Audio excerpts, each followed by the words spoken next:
Hi, how you doing? My name is Gillette Dickens, and I'm the trusted servant for the African Griot Book Fair for Children. Well, the idea came about, we have a program what we call Books and Barbecue, where we just go around the city and do barbecues and give away free books. So I kind of thought of an idea of how I could interchange or make the bridge between adults and kids again. So I got the idea of going back to our ancestral roots and doing griots. I did some research on griots. So I came to find out how important griots were in our African culture. So I tied the two together, a book fair, storytelling with African griots. We're growing. Last year was a real struggle, but this year we're getting quite a turnout. And I expect next year we'll be twice as big. So we're definitely growing. Most of the things that we do here are giveaways, and most of the stuff is free. So we don't try to make a profit or anything. We try to help the community. Again, there's a bridge between seniors and children in our community. And I thought that this would be a wonderful way for them to bridge that gap again, because we definitely need to go back. I'm a grandma's boy, so I know what it's like to be able to go over my aunts and uncles' houses on Sunday and just sit and watch TV and talk to their ancestors. So that was the connection. This is not a political event. This is an educational event for the kids. So, I mean, you've got everybody here. You've got people from all different religions. You've got people here from all different ethnic backgrounds, all different socioeconomic backgrounds. And we just all come together to serve the kids. So there's really no political message in this, except for we can do it ourselves. Hi, I'm Milan, the owner of Confidence by Milan. This is my partner, Maya. Hello. And this is our new partner, Sage. And today we're at the second annual Griot Book Fair, selling some of my clothing and products. So I have some shirts over here. And what I do for Confidence by Milan is I buy some shirts and my vinyl, and then I just purchased the heat press to put, so I can heat press the vinyl on my shirts and my clothing. And then that's what I do for Confidence by Milan. And I'm having a lot of fun working with my team for my business, Confidence by Milan. I'm Amaya, Milan's partner, and she also started a business since she was 6, a cookie business, and she wanted to inspire people doing this.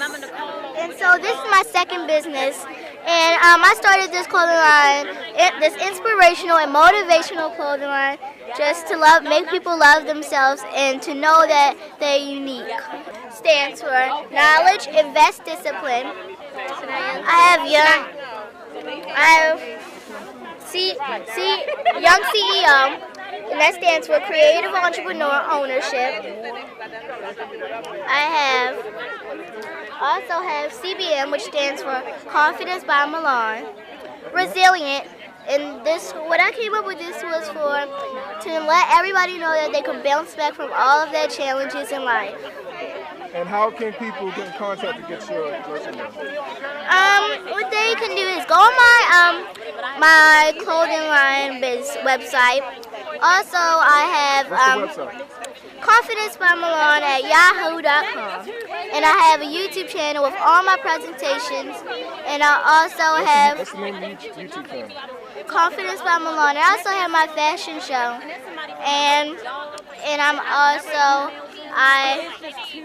I'm really excited for another event that I'm having for Reginald F. Lewis. And this is her card.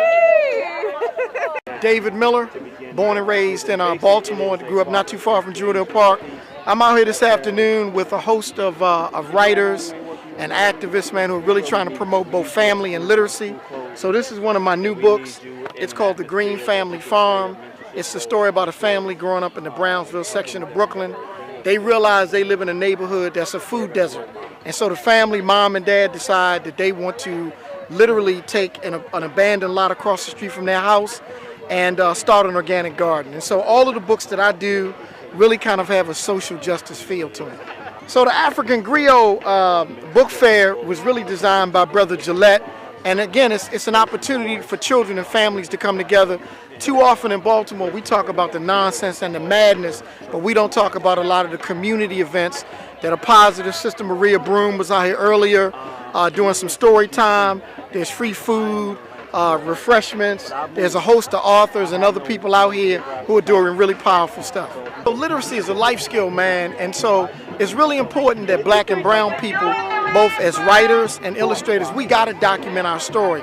All too often, other people are telling our story. If you look at a lot of these books that are being written and illustrated, they may have a black or brown face on the cover, but we find a lot of times these books are not written by our people.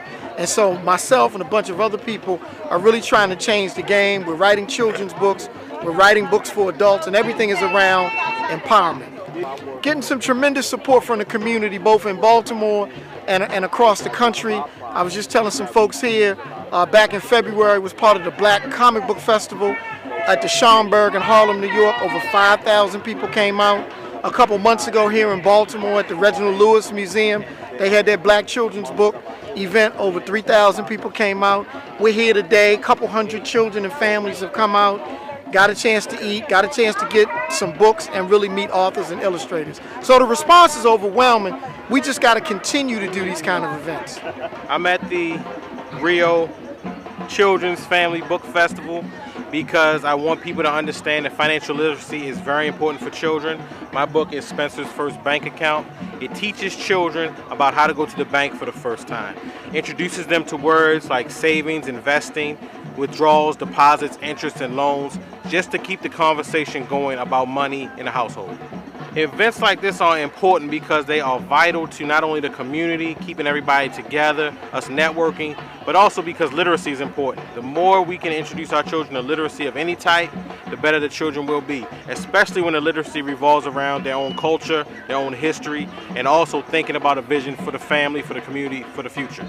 My parents started Everyone's Place 30 years ago with the intentions of bringing books that they found difficult to find when they were in college and they found necessary, so they knew other people were having the same struggle, so they made those available to the community. And then I was born and I helped sell the books. It influenced me in a positive way because I never knew another option. Like, I never knew that there was a chance that, well, I mean, initially, that there was a chance that I could not be in a book, like, or I could not be represented. And it's important for children to be able to see themselves in the book so that they can relate to these experiences. Like, a lot of people want to say that children's, like, fiction is not important, and parents want to make sure their children only read the nonfiction, and these are important. But a lot of times these fictional stories will get the children interested because they can see themselves in these stories and they can see how they would have been affected if they had lived during this time period. So that'll help broaden their interest into, like, maybe, you know, African history broader, or how the civil rights movement has impacted their life, or, you know, what would have happened during the Civil War, like the actual facts rather than just the story, but all of it together helps to bring that together. It's shocking to me still, but a lot of people say that they can't find these books, like, for their children. So a lot of people are still struggling to find the resources to show their children why this information is important.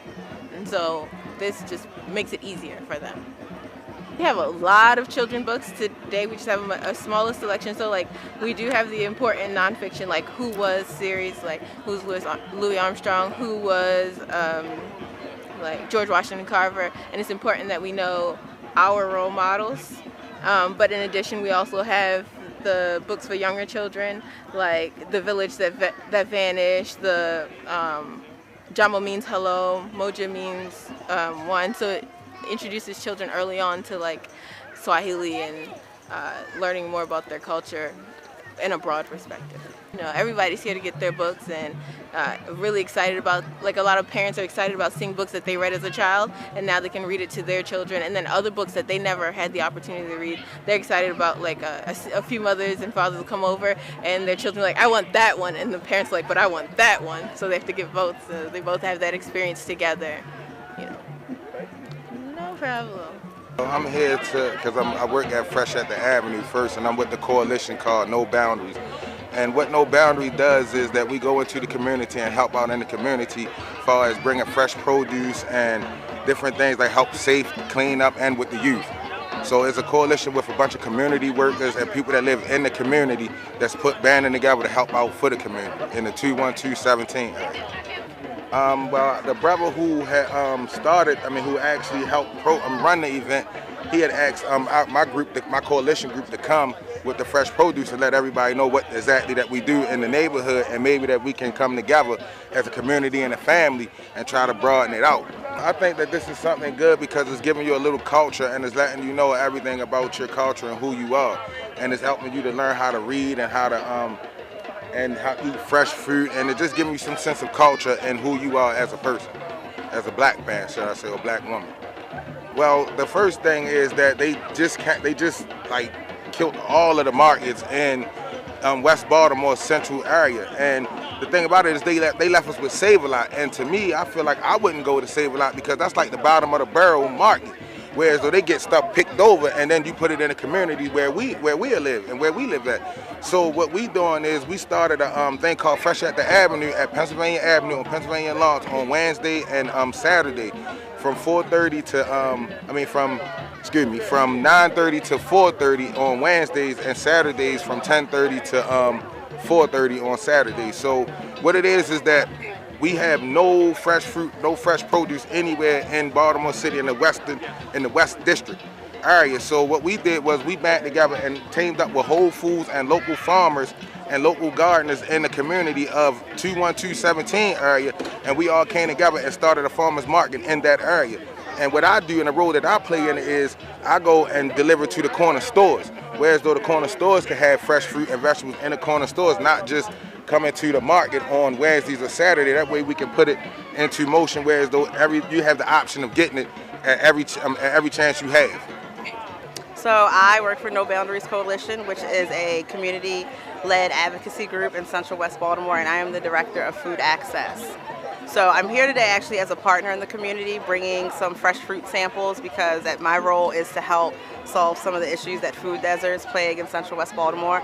So we lost our last supermarket in February, which was Murray's, and so now we have a lack of fresh, affordable meats and seafoods and fresh produce, and our first initiative was to create a community-run produce stand. So we currently operate one day a week at Pennsylvania Avenue Market, and it's a collaboration between the markets, No Boundaries, and Whole Cities, which is a nonprofit of Whole Foods. So we're able to offer Whole Foods quality, organic, low-cost produce at wholesale cost, and in partnership with our local urban farm, Strength to Love 2, we're able to offer local greens like kale and collards and cucumbers and things like that, all grown on the city's biggest urban farm, which is sourced by ex-offenders. So we're trying to create a local economy of fresh foods and then also recycle the money so we can sustain our urban agriculture. We have a lot of health disparities in our neighborhoods, especially in Central West Baltimore, because we have communities that have high socioeconomic statuses and some that have very low. So it's a matter of 2 to 3 streets difference between life expectancy being 80 and being 60 years old, and that's simply because of the access to fresh and healthy foods. So instead of residents just having to settle for what's in their community or spending extra money to get outside of the community, get fresh foods, we want to bring it to them so Baltimore can look the same as it does downtown as it does uptown where we are.